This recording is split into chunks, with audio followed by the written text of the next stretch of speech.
All right, so I've got a little bit of a different video for everyone today. We live in a pretty small town here in Montana, about 30,000 people, and there's really only one good bookstore and a couple thrift shops, and I've been to most of those and pilfered their selections pretty good. But we live near some other towns in Montana that people have probably heard of, like Bozeman, Butte, and Missoula. Missoula is a fun town. We like to go there. It's got a college vibe, and they have a few more bookstores and thrift shops, as well as being a very bike friendly town.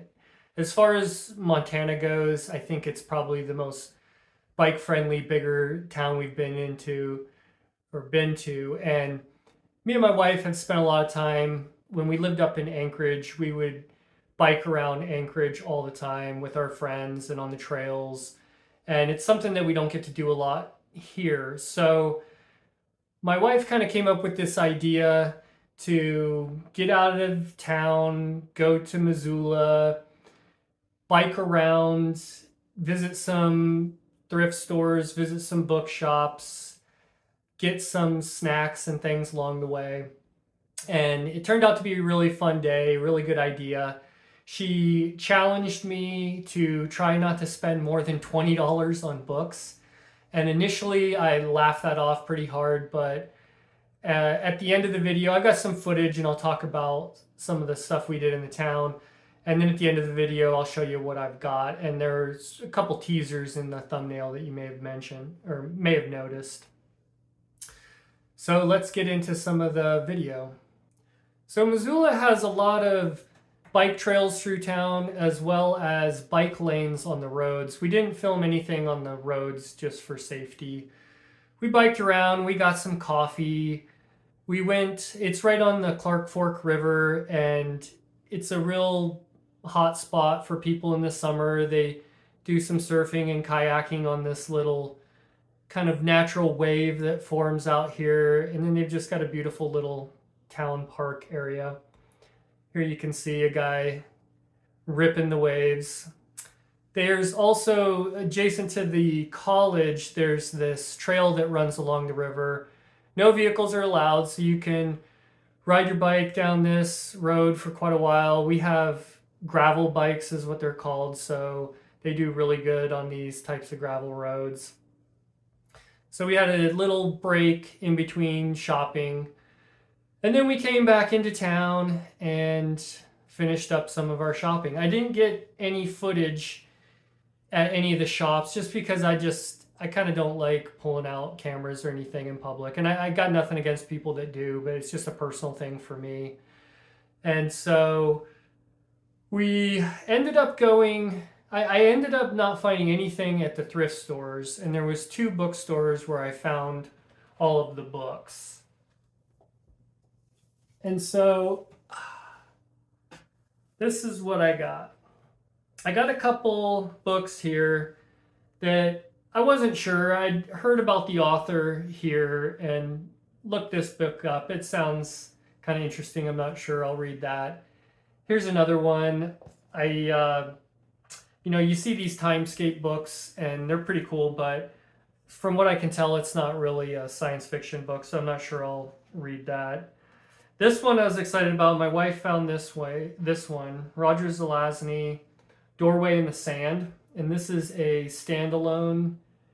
It's not in his Amber series or anything like that. Read the back. It sounds really interesting. It's got the nice text block. So I might throw this in between one of my book series reviews or something like that. Read that. A. Van Vogt, Slan.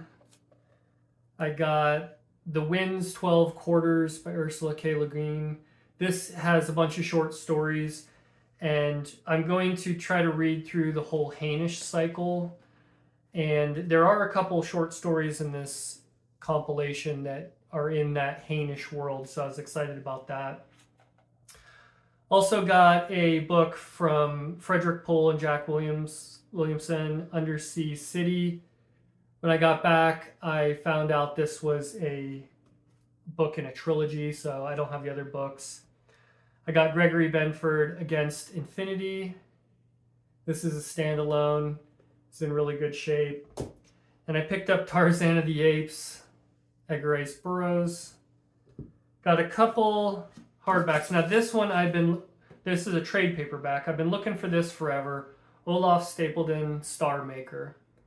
Originally I heard about this book from Michio Kaku in one of his nonfiction books that I listened to, and he was talking about it.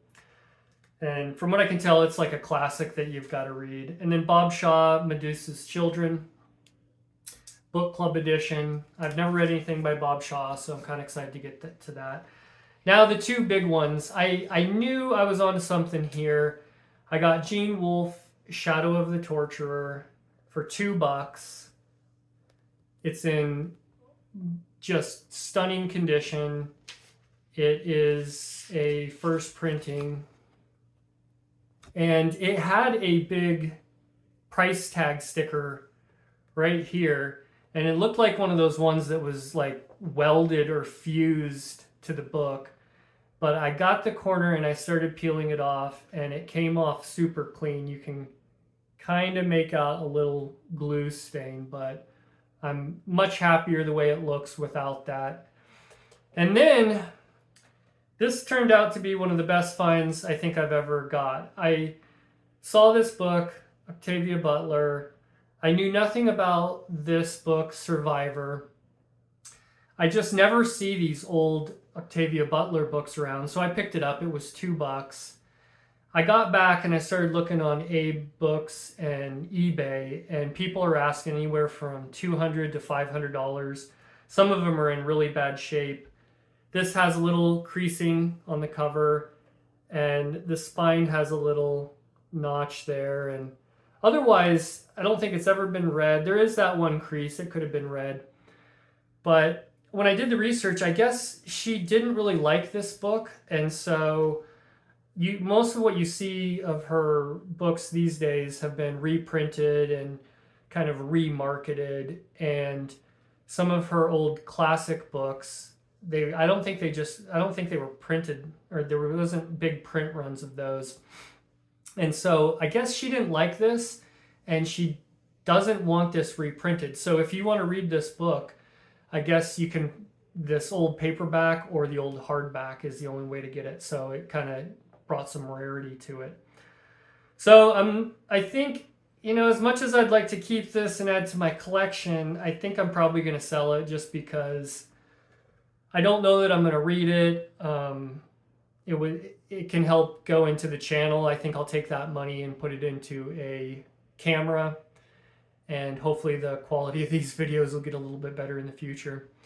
So that was our day out in Missoula. It was a lot of fun, and I hope you guys like this video. So that's all I got, and we'll see you guys in the next video. Thanks.